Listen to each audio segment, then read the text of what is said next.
What if Hashimoto's isn't just a thyroid problem? What if your fatigue, brain fog, weight gain, inflammation, gut issues, anxiety, and flares are your body's way of waving a red flag, telling you something deeper is wrong? By the end of this video, you'll know what your symptoms may be trying to tell you and where to start looking beyond just your thyroid labs. Hi, I'm Julie.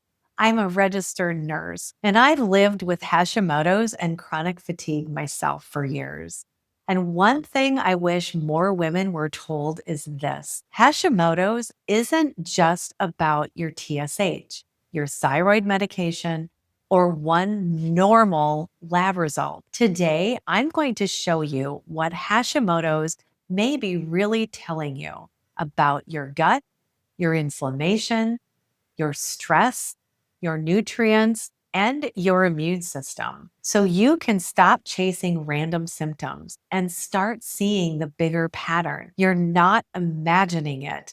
You're not being dramatic, and you're not failing your own body. So let's start here, because this one piece changes everything. Hashimoto's is not primarily a thyroid disease.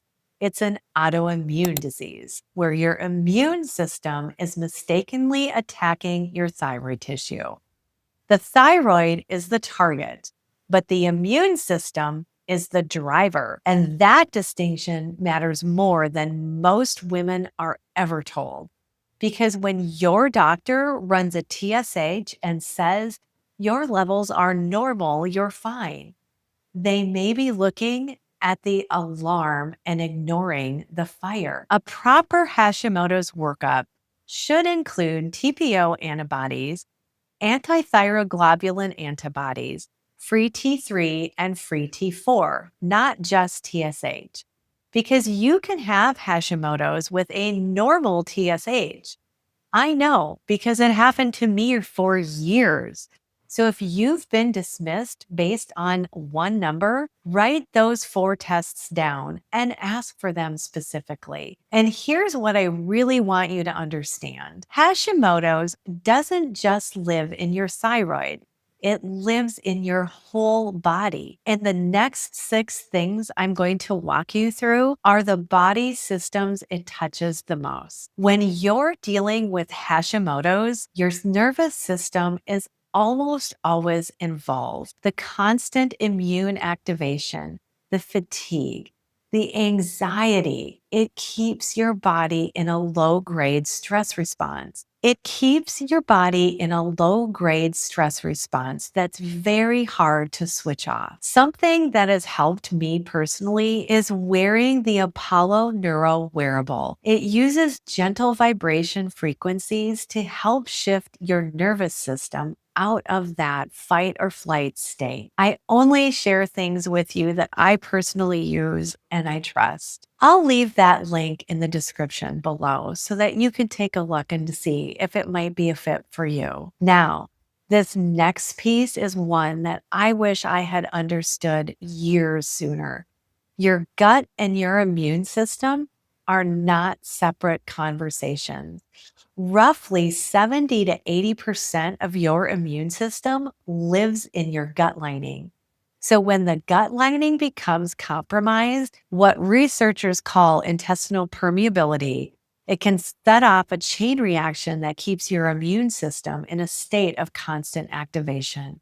And here's where it gets really important for Hashimoto's specifically. There's a mechanism called molecular mimicry. Certain proteins, including gluten, have a molecular structure that looks similar to thyroid tissue. When those proteins leak through a compromised gut lining, the immune system can get confused and begin attacking both. This is not fringe science. This is one of the reasons AIP, the autoimmune protocol diet, removes gluten and other inflammatory triggers as the first step in calming the immune response. The practical takeaway here: if your Hashimoto symptoms haven't improved on medication alone, The conversation worth having with your provider is about your gut health, not just your labs. And this next one surprises a lot of women. Hashimoto's can cross the blood brain barrier, the brain fog, the cognitive slowness, the anxiety, the depression, the feeling you just can't think straight anymore. These aren't separate problems. For many women, they're part of the same autoimmune picture. There's even a recognized condition called Hashimoto's encephalopathy. This is where the autoimmune response directly affects brain function. It's underdiagnosed and it's often labeled as anxiety or depression without anyone connecting it to the thyroid. Beyond that, the chronic immune activation that comes with Hashimoto's keeps the HPA axis, the stress response system in your body, in a low grade state of dysregulation. Your cortisol rhythm gets disrupted. Your nervous system gets stuck. And no amount of rest seems to actually restore you. This is why supporting your nervous system isn't a luxury when you have Hashimoto's. It's part of the treatment. Something worth tracking is your anxiety or depression worse during a flare? Does your brain fog correlate with gut symptoms or stress? Bring that pattern to your provider. It's data and it matters. Here's the part most women are never told. Your thyroid doesn't operate alone. It's in constant communication with your adrenal glands, sex hormones, and your blood sugar regulation. When cortisol is chronically elevated, from ongoing immune stress, it can cause something called T3 receptor resistance. That means if your T3 levels look okay on paper, your cells may not be responding to it properly. You feel hypothyroid even when your labs say that you shouldn't. Estrogen dominance, which is common in perimenopause, increases thyroid binding globulin. That's the protein that carries thyroid hormone into your blood. More binding globulin means less free thyroid hormone available. Less available means more symptoms. And then there's blood sugar. Insulin resistance and Hashimoto's share overlapping inflammatory pathways. Blood sugar swings drive inflammation. Inflammation drives autoimmune activity. It's a loop. And it's worth breaking. The practical question to ask your provider is, can we look at my cortisol pattern, my free hormones, and my fasting insulin, not just my TSH? If what we're covering today is resonating with you, I have a free autoimmune relief and energy workbook that can really help you start connecting the dots between your symptoms, your energy, your inflammation, and the patterns that your body may be showing you. Now, this one is so personal for me. Before I ever had a diagnosis, I was losing the outer third of my eyebrows. My hair was coming out in the shower. I lost the hair on my arms. My face looked puffy and my weight was climbing no matter what I did. And I was told it was stress or just getting older or my diet. What nobody told me was that these were classic Hashimoto's signals. Hair loss in Hashimoto's isn't just about low thyroid hormone. It's also driven by the autoimmune inflammation itself, by iron and ferritin deficiency that often accompanies it, and by the gut malabsorption issues that come with gut permeability. Weight resistance in Hashimoto's isn't a willpower problem, it's a metabolic problem. Inflammation disrupts leptin signaling, the hormone that regulates hunger and metabolism. When leptin resistance is in the picture, the standard advice of eating less and moving more can actually backfire and drive even more inflammation. So the takeaway is, if you're doing everything right and still not losing weight, ask your provider about ferritin, leptin, and inflammatory markers, not just the scale. And here's where I really want to slow down because this is the piece that changed everything for me. Hashimoto's doesn't appear out of nowhere. Something triggered your immune system to start attacking itself. And until you find that trigger, you're managing symptoms without addressing the source. Three of the most researched triggers are: first, gut permeability. And we've talked about that. A damaged gut lining is both a trigger and a driver. Second, chronic viral load, specifically Epstein-Barr virus. That was my case. EBV is one of the most studied Hashimoto's triggers. My own EVB counts were severely elevated when I was finally worked up properly, and yet nobody connected it to my thyroid symptoms for years. Third, environmental toxins and heavy metal exposure. Halogens like fluoride and bromide compete with iodine in thyroid tissue. Heavy metals like mercury can trigger molecular mimicry. These are just not talked about in most conventional thyroid conversations.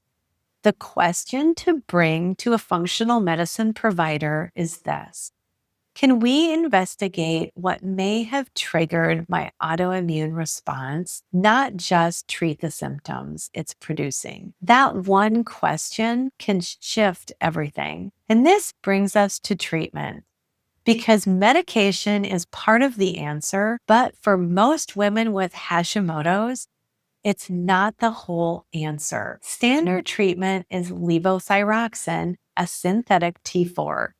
For some women, it works well.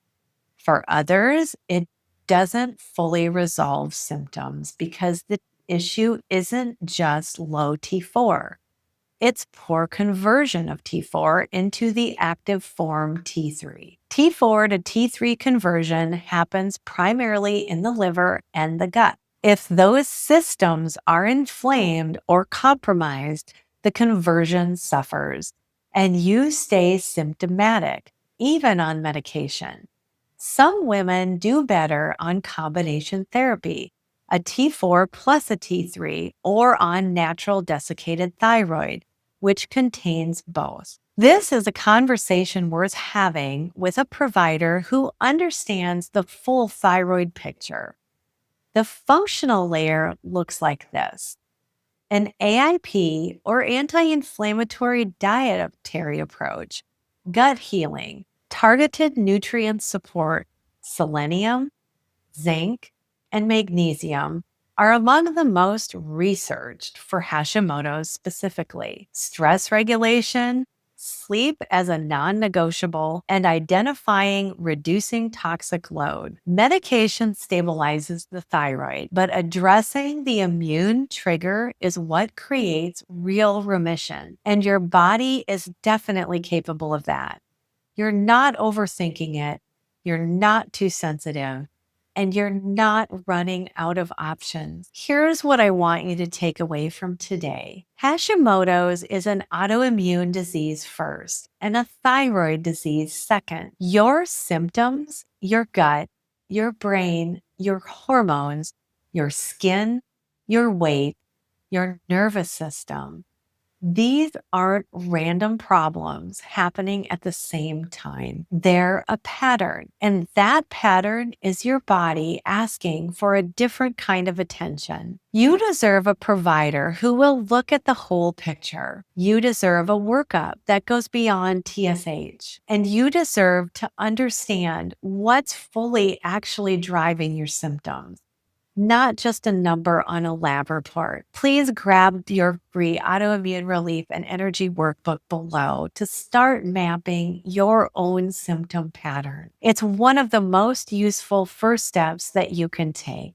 And please comment below before you go with the word Hashimoto's if you've been told that your thyroid is the only issue. I really want to know how many of you are carrying this whole body burden. If this video has helped you, please like it, subscribe, and please share it with another woman who's been told her labs are normal, but she still knows something deeper is wrong. Sometimes one video can help someone feel a little less alone and a lot more prepared. Remember, your body isn't broken, it's burden. And when you understand those burdens, you can finally begin supporting your body in the way that it's needed all along. Thank you so much for being here with me today. And please take care of yourself because you deserve to feel better. And remember, we're all in this together. I'll see you in the next one.